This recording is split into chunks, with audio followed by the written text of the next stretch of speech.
Islamil mar'i tarkuhu malam yaknihi. Ya, cuma 5 kata doang.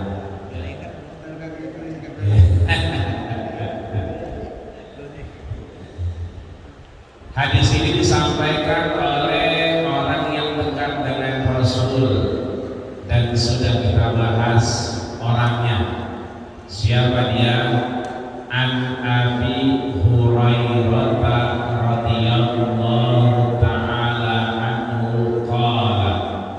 Berarti an dari Abi Hurairah, Abu Hurairah radhiyallahu taala anhu, semoga Allah meridhoinya.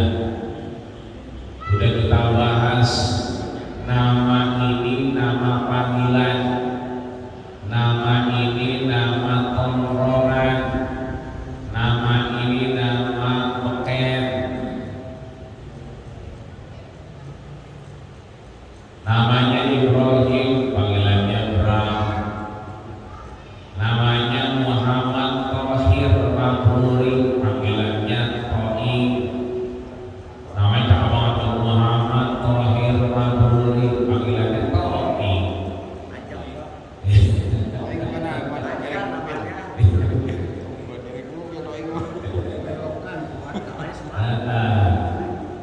Jadi nama panggilan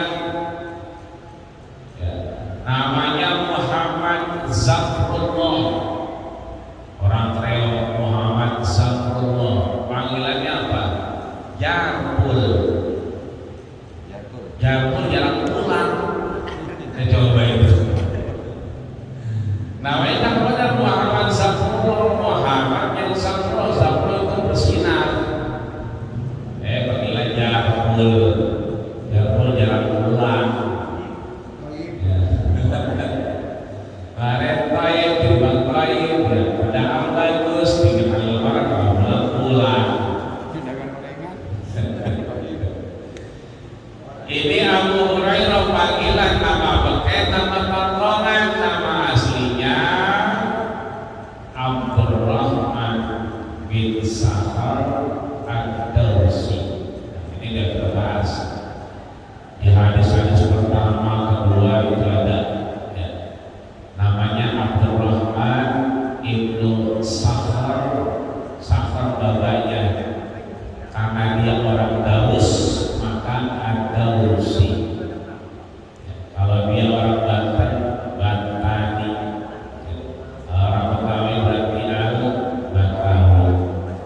Saya ini orang Daus, maka dia Ad-Dawsi. Qala, berkatalah si Abu Hurairah, qala Rasulullah sallallahu alaihi wasallam, maka bersabdalah Rasulullah sallallahu alaihi wasallam.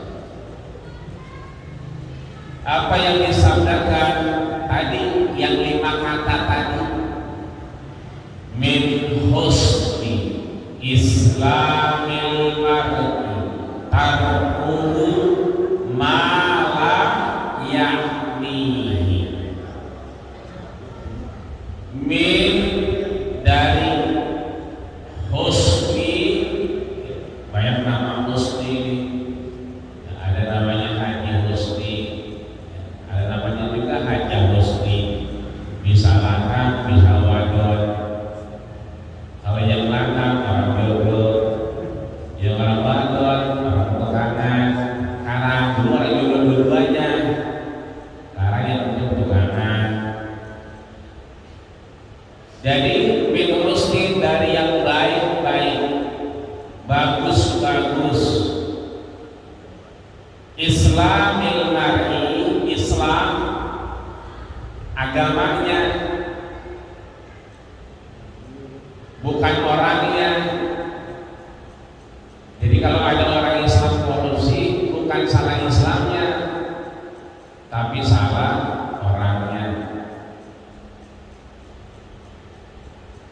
Apabila catat ada tulisannya asyhadu an la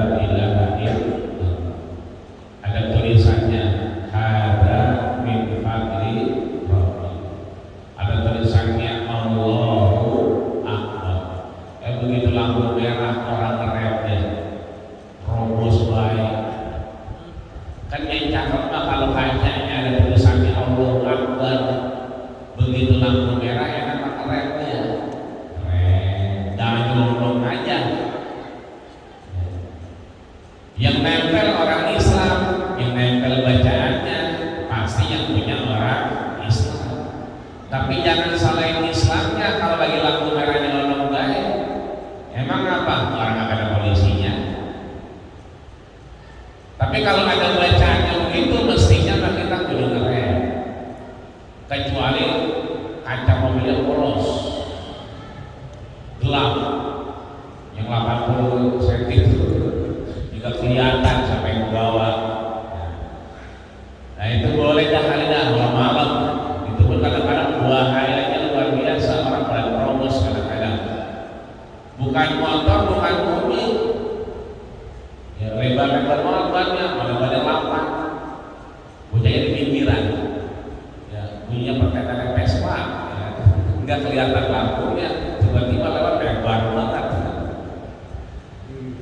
Ini artinya bahwa min husni islamil mar'i adalah salah satu yang menjadi bagus Islamnya seseorang. Nah, jadi Islam itu disematkan kepada al-mar'i, orang Islamnya. Jadi bukan orang Islam kemudian menyematkan ke Islam, bukan.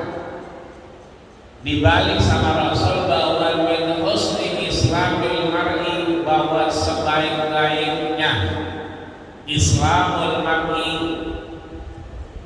Islamnya seseorang adalah tarkuhu. Tarkuhu itu meninggalkan, maka dia meninggalkan mala yaknihi. Asal katanya yaknihi, yaknihi itu yakni bermanfaat, tapi karena ada lam di depan, ada huruf la di depan yang berarti nafyin, peniadaan, maka menjadi tidak ada manfaatnya.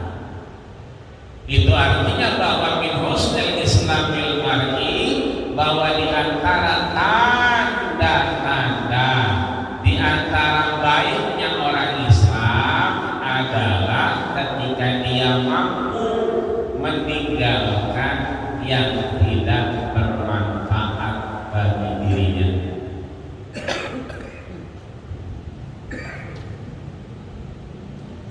Hadis ini adalah hadis yang hasan, juga sahih diriwayatkan oleh Imam Tirmizi. Bahkan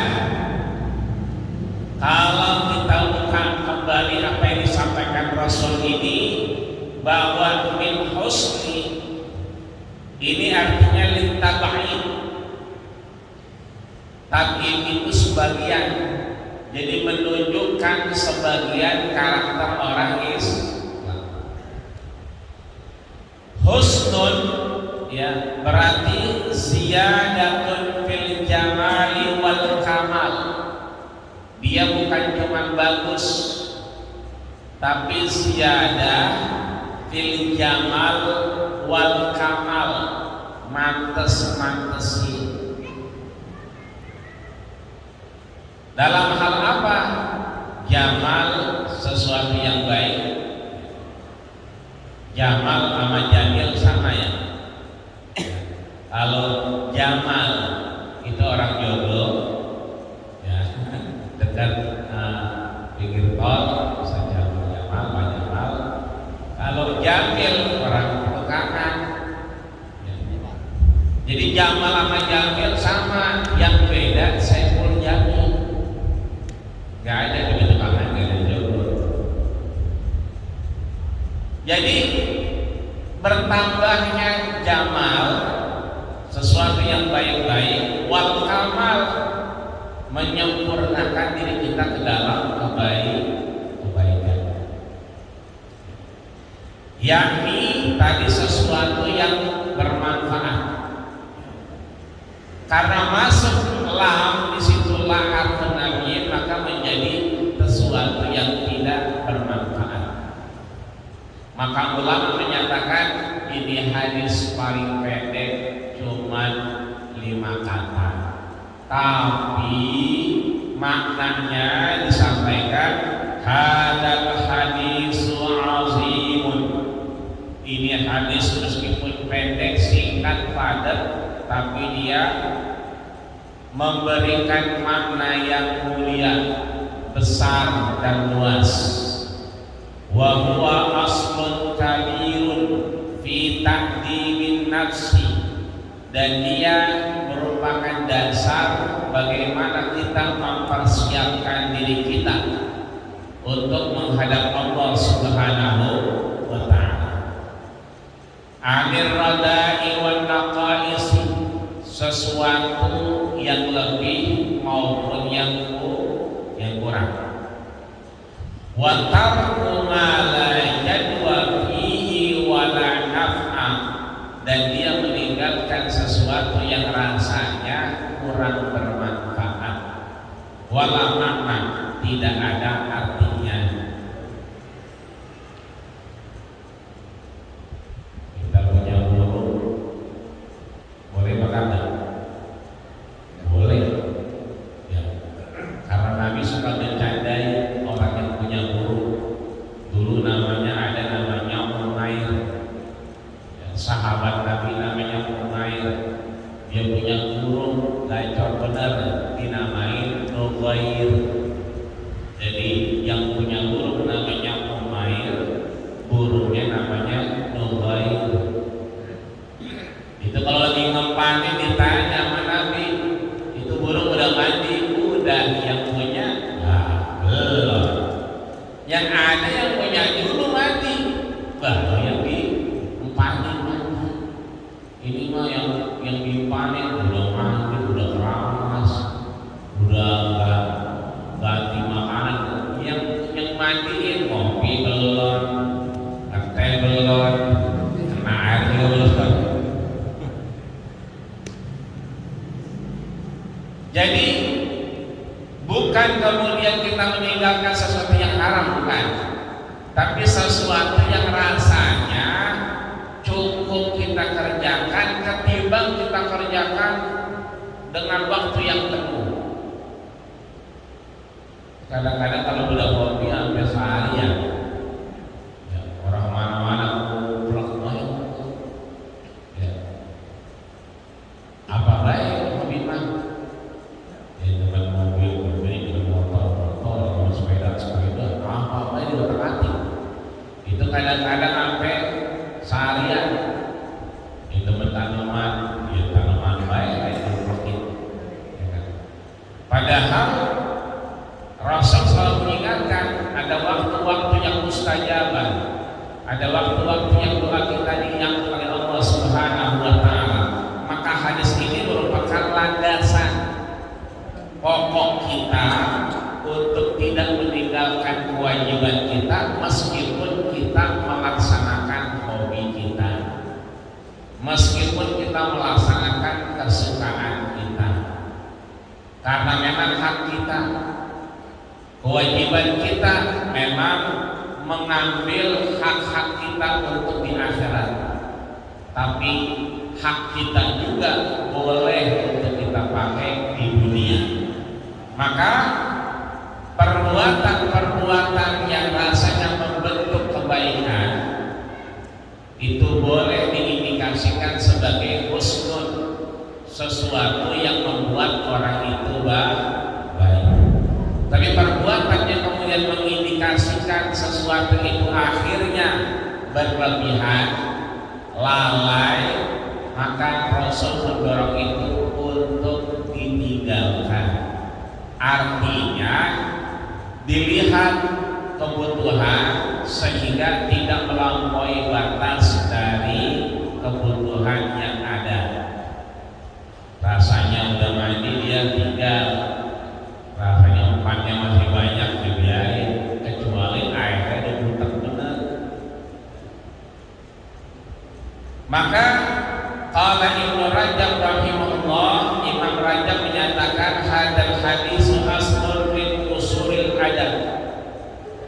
Ini hadis adalah dasar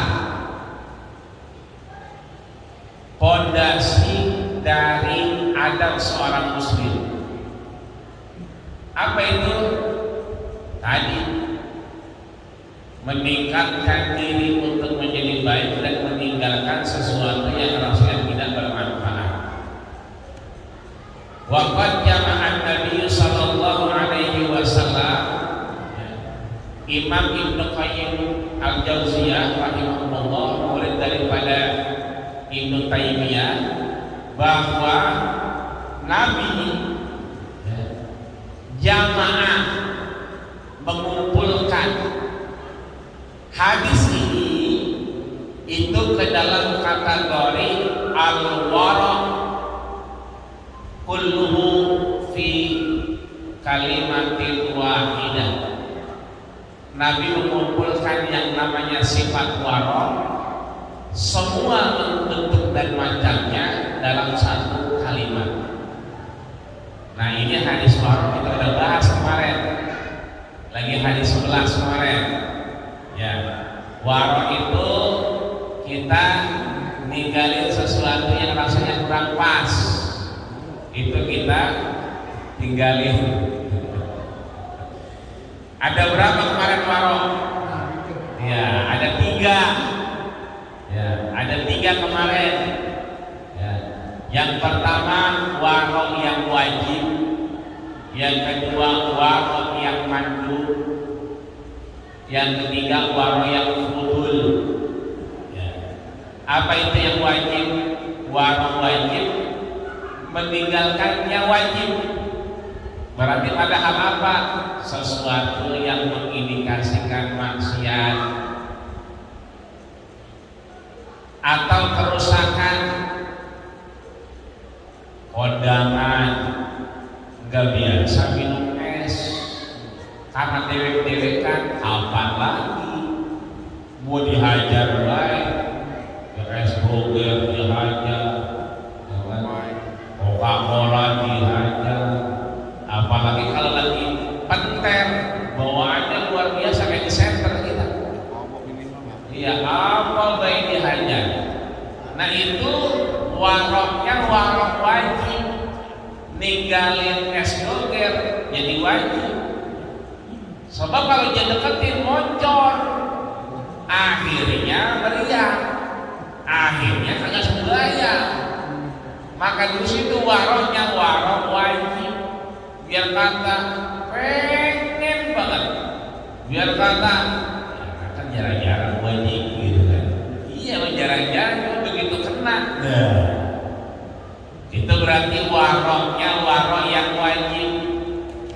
Kan warok itu berusaha meninggalkan, gak dilakuin. Berarti warok wajib. Karena apa? Bukan hal dia sesuatu yang akhir dilarang oleh agama, bukan, tapi bisa jadi indikasinya terlarang. Sebab kalau babnya dilarang sama agama kita udah paham. Cuman kadang-kadang kita terjebak pada sesuatu yang terindikasi dilarang. Yang kedua warok mandub. Warok mandub itu sunnah. Ya kalau kita tinggalin bagus, kita tinggalin juga apa-apa. Ya kan? Ada orang cerita, kita lagi mau jihiran, dia cerita. Setelah itu boleh kita tinggal, boleh kita dijumin baik di situ. Kita mau tinggal salah, ya kan? Kita mau dengerin salah, nah itu boleh dua-duanya dah. Kali dia kalau nggak didengerin ngambek kalian, ya berarti itu mandub, ya kan? Itu mah boleh pilihan. Makanya kita kalau misalnya duduk lagi ada urusan ngantuk, itu kata Nabi, "Famandubun alaihi." Dia boleh milih di situ aja, cuma lama-lama pasti ngantuk lagi. Caranya bagaimana? Ya beda. Ya, kalau dipindah itu setannya udah lain. Kalau setannya di situ udah pas banget kuplek. Nah, gitu biasanya. Ya. Yang ketiga itu warok fudul kemarin tuh. Ya. Warok fudul itu berlebihan, sesuatu yang berlebihan. Kalau kata anak sekarang kepo. Ya. Ya, lu ngapa sih? Itu kita disuruh warok tinggalin. Ya. Emang apa tuh jam begitu? Emang lu apa begitu? Nah kan urusan dia berdua, nggak kita nanya-nanya gitu. Jadi ini kita fudul, orang-orang begitu, orang-orang berlebihan, maka kita disuruh warok, nggak kepo. Nah di sini, ya kan, orang-orang yang tadi meninggalkan sesuatu yang rasanya dilarang agama, merusak diri kita, meninggalkan yang tadi mandub dan fudul yang berlebihan atau kepo, itu sebetulnya kata Imam Ibnu Qayyim al-Jauziyah, jama'an Nabi mengumpulkan itu fi kalimatin wahidah, dalam satu kalimat yang kita sebut tadi, malayakni, meninggalkan sesuatu yang tidak bermanfaat, itulah warok. Artinya nyambung nih sama yang kemarin. Fahada yatimu minal kalam wal nazar wal istima'. Ini juga mencakup dari apa? Omongan, pandangan, sama pendengaran. Sehingga wal fikrul harakati zahirah, pikiran kita nggak kemana-mana. Sebab kalau ada omongan, pandangan, pendengaran kita terusin, akhirnya apa? Pikiran kita yang kemana-mana. Maka Nabi sekali lagi mengumpulkan itu dalam sifat warok untuk kita tarku malayakni, meninggalkan sesuatu yang tidak bermanfaat. Pertanyaan besarnya, apa ukuran? Ukurannya apa? Standarnya apa? Sesuatu yang gak bermanfaat itu yang untuk kita tinggalin tadi, batasannya apa? Nah kata Imam Nawawi dalam hadis Arba'in Nawawinya, bahwa standarnya itu bermanfaat atau tidak adalah ketentuan syariat, bukan nafsu. Jadi standarnya ketentuan syariat, bukan nafsu. Lagi main catur. Catur itu strateginya, strategi. Kalau bahasa Arabnya artinya olahraga yang dianjurkan, selain memanah, selain berkuda, selain berenang. Kan Nabi ngajarin tu'allimu auladakum as-sibahata wa rimayata, ajarin anakku berenang, memanah. Tapi Nabi juga nyuruh kita main catur. Tapi ya kan, kenapa catur itu boleh? Ya kan, karena mengatur otak kita. Kan hobi dulu itu catur. Tapi begitu Allahu Akbar, Allahu Akbar, lah kan raja maju mundur. Kan kira-kira begitu. Lah kalau udah Allahu Akbar, maka nih standarnya itu standar syariat, bukan standar nafsu. Kalau standar nafsu, raja maju baik. Kalau standarnya nafsu. Tapi kalau standarnya syariat, raja. Begitu kira-kira. Kita mau kondangan kagak bojol, terus kalian terus saja. Habisin kalian kondangan 5, ya kan? Begitu mau jalan, Allah aja. Kalau ukurannya itu ukuran syariat, sudah. Nah itu berarti ukurannya ukuran syariat. Udah aja buru jantan, takut udah kebet dibahas. Pagi kita kayak ngematin burung tadi, kadang-kadang kita mohon maaf sampai lupa zikir pagi, sampai lupa subuh, sampai lupa duha, ya kan? Di orang Jawa sama orang lain matok, sama kita agak matok, ya kan? Kita demen, orang nanya, kok nggak matok mana gitu? Sama saya matok, itu kita banyakkan kita omongnya, lama-lama gak kerasa, udah suruh, kadang-kadang udah duha, orang-orang udah suruh udah duha lah, kita belum ngapa-ngapain. Nah ini di sini maksudnya standar manfaat atau tidak adalah standar syariat, bukan standar nafsu. Dan maka pertanyaan yang kedua tadi kan tarkuhu ma la ya'ni, meninggalkan apa yang tidak bermanfaat. Kan standarnya tadi standar dia adalah sesuatu yang syariat. Syariat itu yang cuma dibebankan saja secara syariat, diwajibkan. Pertanyaan besarnya yang kedua, loh, yang dimaksud dengan syariat dan bukan nafsu itu bagaimana? Ada tiga, ada doruriyat, ada hajiyat, ada tahsiniyat. Kalau bahasa kita ada primer, ada sekunder, ada tersier. Itu kalau punya sekolahan. Doruriyat itu yang primer, ngukurnya yang pertama darurat dulu, doruriyat yang primer, yang kebutuhan pokok.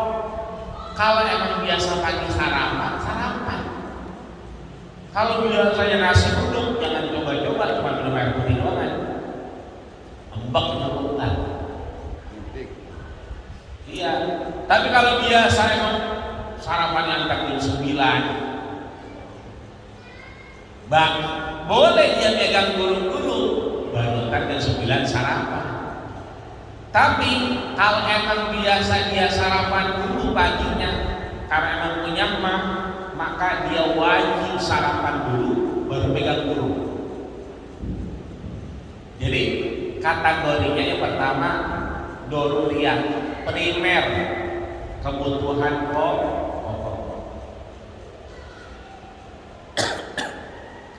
Burungnya mandi, yang mandiin belum mandi. Mandi itu kebutuhan pokok atau bukan? Pokok. Berarti kudunya nih yang mandiin burung udah mandi duluan. Kudunya kalau ngikutin syariat, kan tadi aturannya begitu. Aturan dia bermanfaat atau tidak itu ukurannya ke syariat, bukan hawa nafsu. Pertanyaannya lagi, kalau ukurannya syariat, ya kan apa ukurannya? Satu, dia doruriyat, primer, kebutuhan pokok dulu. Maka kalau mandi itu adalah kebutuhan pokok, maka dia kudu mandi dulu sebelum burungnya mandi. Kalau burungnya mandi duluan baru dia, ini kebalik berarti syariatnya orang jalan. Yang kedua, sekunder, hajiyat, butuhnya aja, pengennya apaan. Kadang-kadang kalau kita mau mandi, mau pakai air hangat apa kagak kan begitu. Mau sarapan kadang-kadang ya apa baik yang ada, misalnya ada yang adilan dikit, ada yang nyambek misalnya. Nah ini macam-macam. Nah itu masuknya bukan pada hajiyat, tapi bukan pada doruriyat, bukan pada primer, tapi sekunder. Yang penting sarapan. Ya, mau bubur boleh, ya. Mau sambilan, ya kan, kita nyapu boleh. Yang penting primernya udah buat. Yang ketiga, standarnya adalah tahsinnya, sesuatu yang membuat kita baik. Bagaimana cara tahu kita yang baik?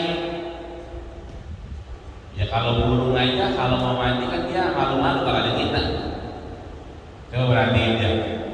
Kalau depan kita ayo mandi, oh enggak dia gini-gini. Tapi kalau ada kita sekalian dia baru mandi. Lah ada orang yang malah pakai sarung ruangan. Ya kan? Ada cerita begitu pakai sarung ruangan mas santri, ya kan? Udah gitu namanya santri kan lupa nggak pakai celana dalam.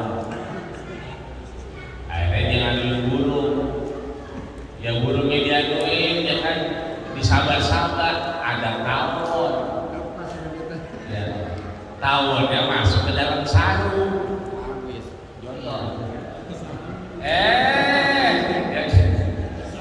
Dicetot ya anunya al-mukarramnya itu. Akhirnya dibocah jatuh. Begitu jatuh dia lihat dia abang sarungnya. Ya Allah bengkak. Ini mana temu. Dilihat bengkak, perih, ngebet. Pas dia begitu kan dia ala santri kan biasanya langsung doanya. Begitu dia mau doa dilihat lagi, lah kan kalau bengkak cakep ya kata dia. Akhirnya doanya dirubah, ya Allah, hilangkan sakitnya aja, biarkan bengkaknya. Begitu katanya. Jadi bengkaknya dibiarin, yang dihilangin sakitnya doang.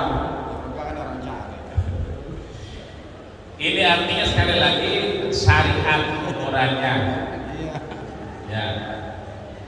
Maka ada disimpulkan oleh ulama ini menjadi pokok-pokok adab seorang muslim. Yang pertama adalah man kana yu'minu billahi wal yawmil akhir falyaqul khairan aw liyasmut. Cara kita nih tadi yang meninggalkan sesuatu sesuai syariat itu caranya ada 4. Yang pertama kalau kita beriman kepada Allah kita ngomong yang benar aja, yang lain tinggalin. Maka itu kata Imam Nawawi mengendalikan lisan kita. Biasanya besok di puasa nih kita bicara ngomong. Sebab apa ngomong? Ya begitu ngomong lu sahur kayak bakir gitu katanya. Yang kedua tadi husnul Islam berarti meninggalkan tarkul fudul, sesuatu yang tadi berlebihan kepo. Jadi kalau kepo kita kurangin, ya kan itu menjadi bagian husnul Islam. Yang ketiga, la taghdab, jangan marah. Anak kita sering ngomong tuh, la taghdab, walakal jannah, jangan marah. Ya kan kalau nggak marah, kamu dapat surga. Semalam di pengajian kita bahas, kalau orang marah itu disebut dulu setengah orang gila. Kalau udah marah-marah berarti dia menutup dirinya ke arah surga setengah. Maka yang ketiga kita usahakan untuk tidak marah. Yang terakhir adalah salamatul qalbi, ya. Kita menjaga hati kita biar selamat. Maka hadis-hadis ini mengingatkan kita kepada perkara-perkara yang sebenarnya remeh-temeh gak usah kita lakuin. Yang remeh-temeh gitu udah tinggal banyak. Yang kita lakuin adalah sesuatu yang kira-kira tadi sesuai syariatnya. Adapun yang di luar syariat biarin. Kalau emang itu istilah perbedaan biarin.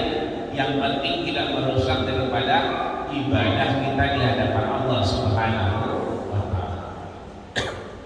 Maka disimpulkan begini. Tadi kita datang kemari, ya kan, kita ngapain? Yang belum wudu, berarti melaksanakan wudu. Yang udah wudu masuk, ya kan, angkat tangan doa depan pintu. Allahumma ighfir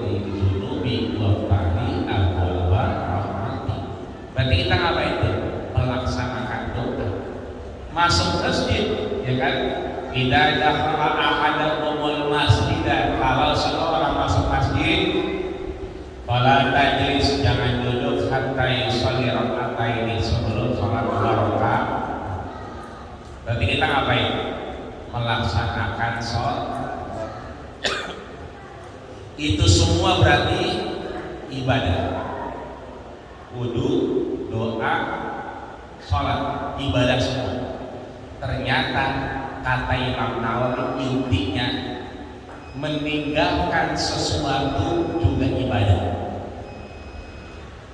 Jadi kalau tadi kan kerjain semua tuh, kerjain semua, betul. Tapi di hadis ini intinya meninggalkan itu ibadah. Ya tadi kita mau dikira dia ngomong aja, dia asalnya sunnah.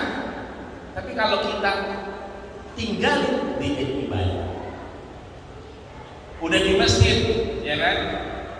Tadinya kita kalau ketemu Syekh Anu mau nanya, udah ketemu, ingat di masjid, nggak jadi ibadah. Jadi meninggalkan sesuatu itu sama dengan melaksanakan sesuatu. Apa yang ditinggalkan? Sesuatu yang tidak bermanfaat. Itu menjadi ibadah, sama pahalanya dengan melaksanakan sesuatu.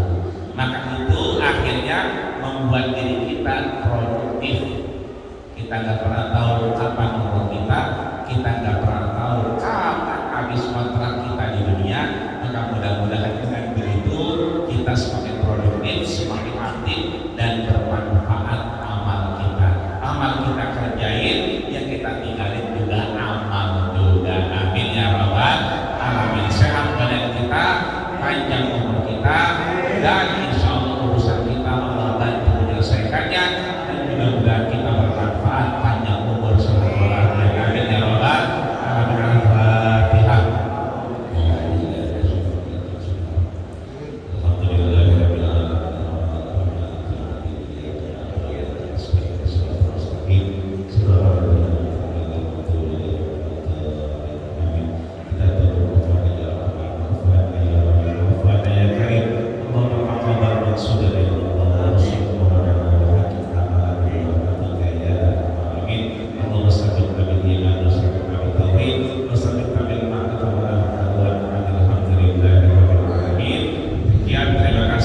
Assalamualaikum warahmatullahi wabarakatuh.